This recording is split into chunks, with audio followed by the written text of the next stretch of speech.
안녕하세요. 시그널룸입니다. 오늘의 부동산 주요 뉴스 간략히 전달 드리겠습니다. 지금 바로 시작하겠습니다. 뉴스 1. 대출금리 역전, 포용금융의 역설. 첫 번째 뉴스입니다. 은행권에서 이상한 일이 벌어지고 있습니다. 신용등급 7등급의 대출금리가 3.85%인데 신용등급 1등급은 3.94%입니다. 신용이 나쁜 사람이 오히려 더 낮은 금리로 대출을 받고 있다는 겁니다. 이게 무슨 일일까요? 바로 정부의 포용금융 정책 때문입니다.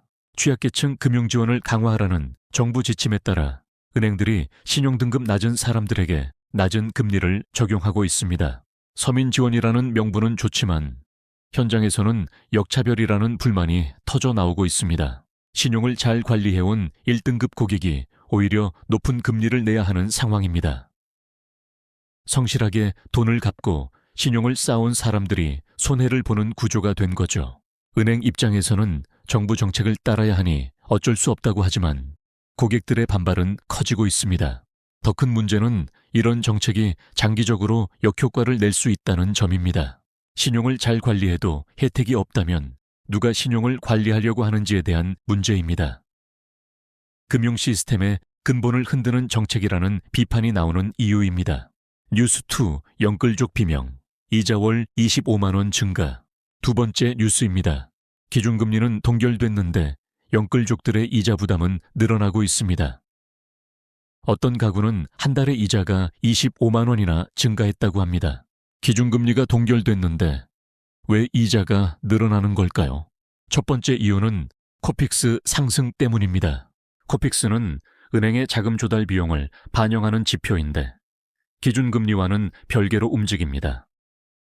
최근 예금 금리가 오르면서 코픽스도 함께 올랐고 이게 변동금리 대출자들의 이자 부담으로 이어진 겁니다. 두 번째는 은행의 가상금리 인상입니다.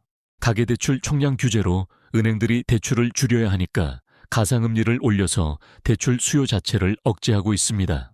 새로 대출받는 사람뿐 아니라 기존 대출자들도 금리 재산정 시점에 가상금리가 오르는 경우가 많습니다. 세 번째는 대출 만기 연장 시 금리 인상입니다. 대출 만기가 돌아와서 연장하려고 하면 은행에서 금리를 올려서 제시합니다. 기존의 3%대였던 금리가 4%대로 오르는 경우도 흔합니다. 구체적인 사례를 보겠습니다. 서울에 사는 40대 부부가 5억 원을 변동금리로 대출받았는데 최근 금리가 0.5%포인트 올랐습니다.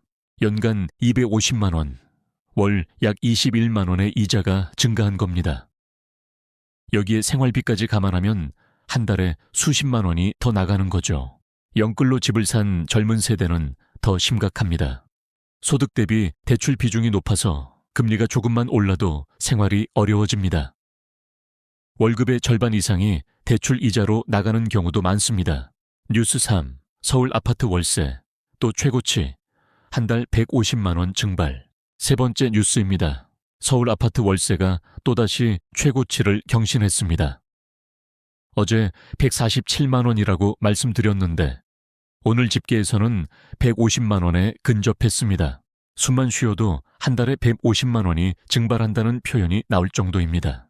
지역별로 보면 강남 3구는 이미 월세 평균이 260만 원을 넘어섰습니다. 왜 월세가 계속 오르는 걸까요? 전세 매물이 사라지면서 선택지가 없어진 세입자들이 어쩔 수 없이 월세를 선택합니다. 임대인들은 집값이 비싼데 전세로 놓으면 손해라고 생각해서 월세로만 내놓습니다. 여기에 관리비까지 포함하면 실질적인 주거비는 월 200만 원이 넘는 경우가 많습니다. 뉴스 4. 토지거래 허가제 후 서울 실거래가 깜깜이. 네 번째 뉴스입니다. 집값이 계속 오른다는데 실제로 맞는 건지 확인할 방법이 없어졌습니다. 토지거래 허가제가 도입된 후 서울 실거래가 정보가 깜깜이가 됐기 때문입니다. 토지거래 허가제란 투기과열지구에서 일정 면적 이상의 토지나 주택을 거래할 때 정부 허가를 받도록 하는 제도입니다.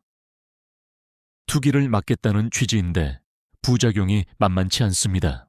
가장 큰 문제는 실거래가 공개가 지연되거나 아예 공개되지 않는다는 점입니다. 허가 과정이 복잡하고 시간이 오래 걸려서 거래가 완료돼도 실거래가가 바로 공개되지 않습니다. 심지어 허가가 나지 않아서 계약이 무산되는 경우도 있는데 이런 건 통계에 잡히지도 않습니다. 이렇게 되면 시장 참여자들이 정확한 시세를 알 수가 없습니다. 뉴스 5 재건축 수주전 금융 조건이 승부처 마지막 뉴스입니다. 대출 규제로 재건축 수주 경쟁의 판이 완전히 바뀌었습니다. 이제는 금융 조건이 승부를 가른다고 합니다. 과거에는 건설사의 시공 능력이나 브랜드가 중요했습니다. 그런데 요즘은 조합원들에게 얼마나 좋은 금융 조건을 제시하느냐가 핵심입니다.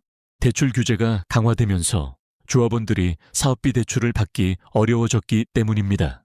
건설사들은 이제 시공 능력만이 아니라 금융 네트워크도 함께 제시해야 합니다. 어느 은행과 협약을 맺었는지, 조합원들에게 얼마나 유리한 금리를 제공할 수 있는지가 수주 성공의 열쇠가 됐습니다. 실제로 최근 수주 성공 사례를 보면 대형 건설사가 아니라 금융 조건을 잘 제시한 중견사가 선정되는 경우도 늘었습니다. 조합원 입장에서는 당장 대출을 어떻게 받느냐가 가장 절실한 문제니까요. 마무리, 오늘의 부동산 핵심 뉴스 정리해드렸습니다. 2026년 1월 7일, 세 가지만 기억하세요. 하나, 대출 시장 혼란, 신용 낮은 사람이 오히려 낮은 금리 받는 역설 발생. 둘, 영끌 쪽은 월 25만 원 이자 증가. 서울 월세 150만 원 시대. 젊은 층 부동산 매수 비중 증가세가 포착됨. 셋, 토지 거래 허가제로 실거래가 투명성 저하 우려. 시그널룸은 매일 여러분께 가장 중요한 부동산 뉴스를 전달합니다. 오늘 영상이 도움이 되셨다면 구독과 좋아요, 알림 설정 부탁드립니다. 내일도 더 유익한 정보로 찾아뵙겠습니다. 감사합니다.